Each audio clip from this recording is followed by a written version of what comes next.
lane fast, call it high speed. I've been working hard, yeah, I've been working nightly. If you think you'll win,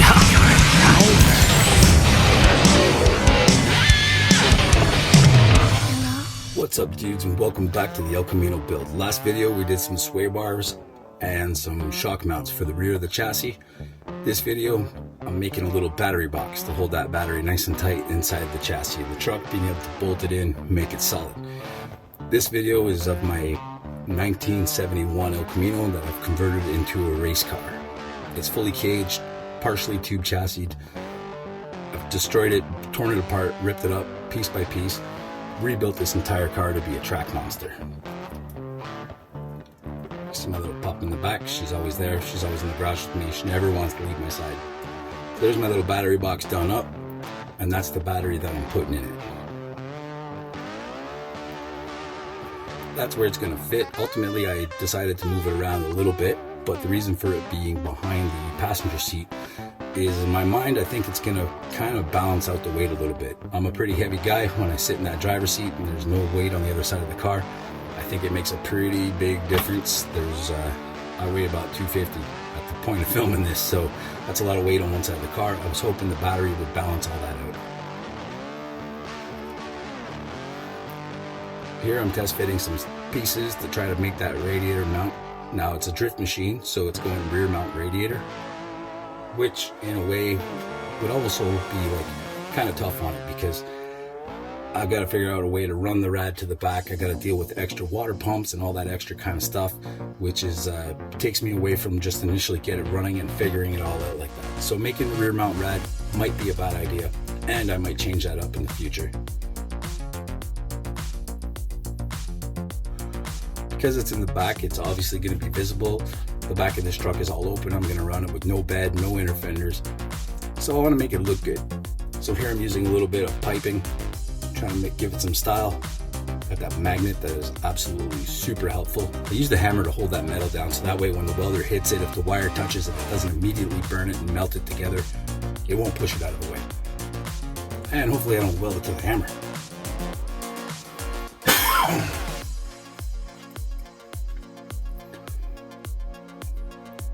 Here I'm cleaning off all the edges. Make sure there's no sharp pieces, nothing that's going to catch, and for aesthetics, of course, you got to make that look good, right?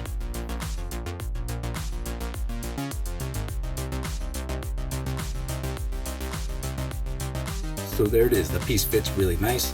The holes are a little big, but the idea behind that is to be able to put some sort of rubber bushing in there, rubber gusset, if you will, whatever you want to call it. That'll give some sort of support to the radiator so it's not bouncing around right on the metal.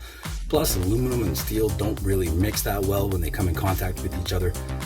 There's always a bit of corrosion and things get stuck together like that. Even though it's not going to be fastened down, it's kind of going to be clamped down, but having the rubber in there is obviously going to be essential.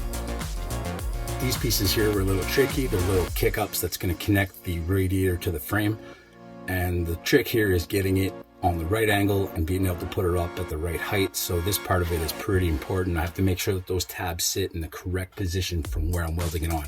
As you can see there, the tab is kind of leaned towards the camera, towards you, the viewer. And that way when it sits on the truck, it's gonna have a little bit of a kick up so the rad sits a little higher. When you're doing a radiator system, because the filling point on the radiator or the tire cooling system is actually on the rad, it's not direct link full system, the best place to have it is at the highest point, higher than the motor. That way all your air bubbles and everything will escape through the top of the radiator. At that little air port, the little hose, when you get too much pressure, like the overflow deal, the air will eventually escape and get out of there instead of being stuck inside the system, causing cooling issues.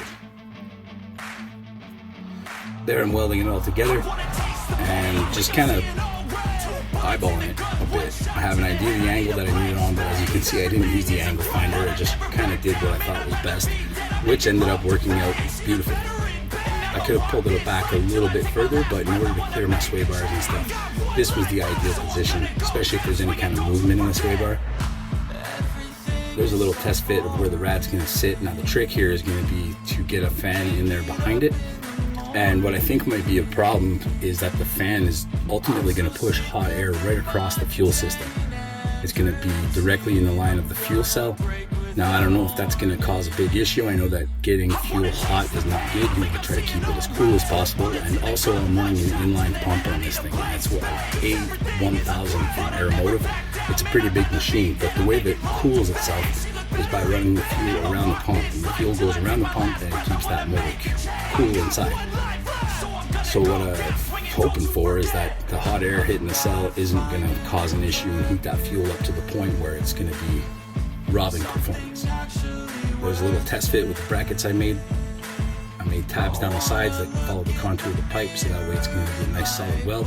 And that double nut and bolt setup is so I can take the rad off when I need to.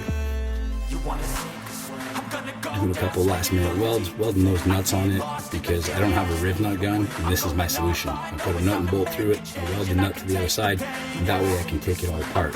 A lot of this machine was built that way, a lot of this El Camino was put together like that. It's kind of like in sections, so if I ever need to take something off, it's going to be easy to do.